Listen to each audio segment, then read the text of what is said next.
Assists in sim racing games have always been looked down upon. However, by any chance is there hidden pace to be found when using them? Are there some that are worth more time than others? Which ones do you absolutely need to turn off, and which ones might you want to leave on? Today we test every single assist in iRacing to give you the answer. Before we start testing assists, we need to establish a baseline.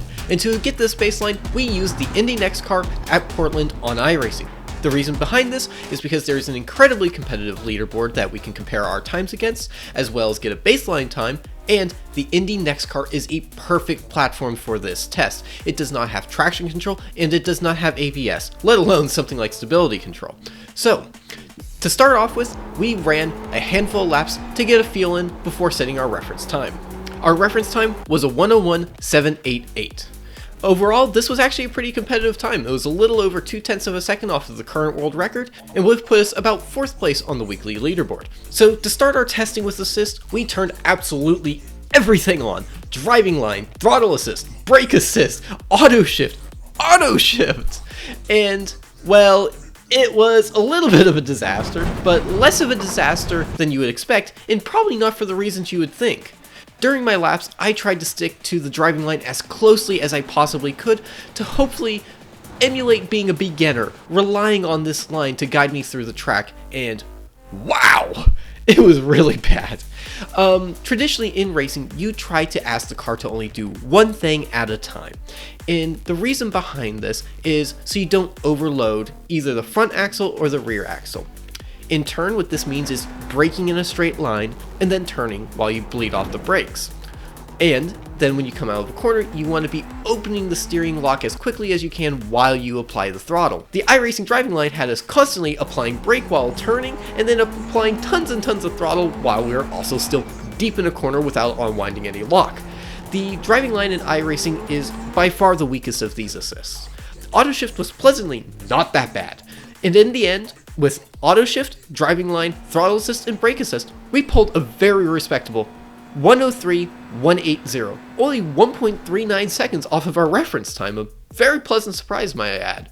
For our next batch of runs, we took off only the driving line, so we could see just how much time just the racing line was worth, and wow, it was by far the biggest gain of this test. Now, after getting acquainted with our new suite of assists, so auto shift, brake assist, and throttle assists, we ran a 1:01.911. A shockingly close time to our no assist time.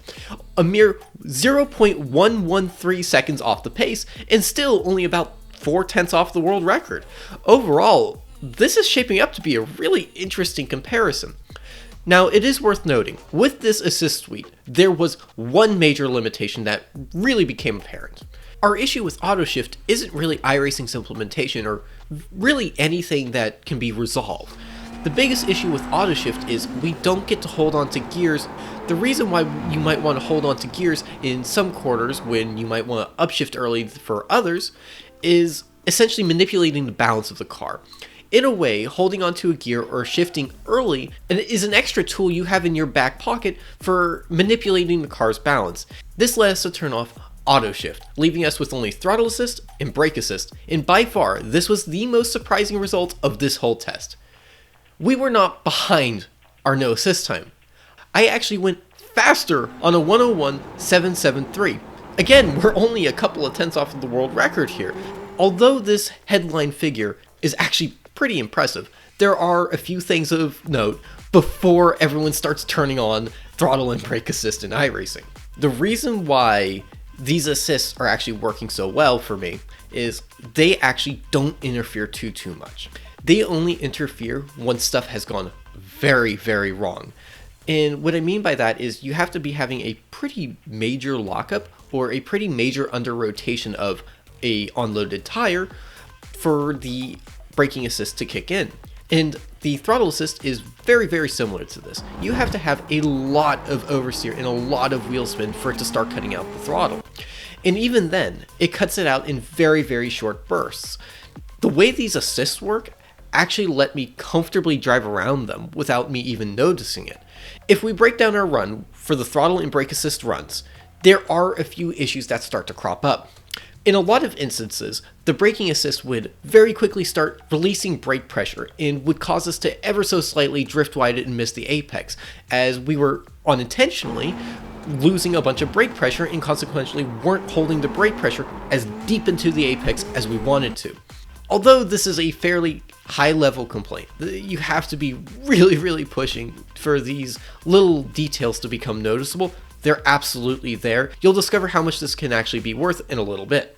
So our next step was to turn everything off again and see if it was driving improvements on my end or if the assists were really helping me find more pace. And I know it's disappointing to say, but it was just me getting a little bit more comfortable with the car.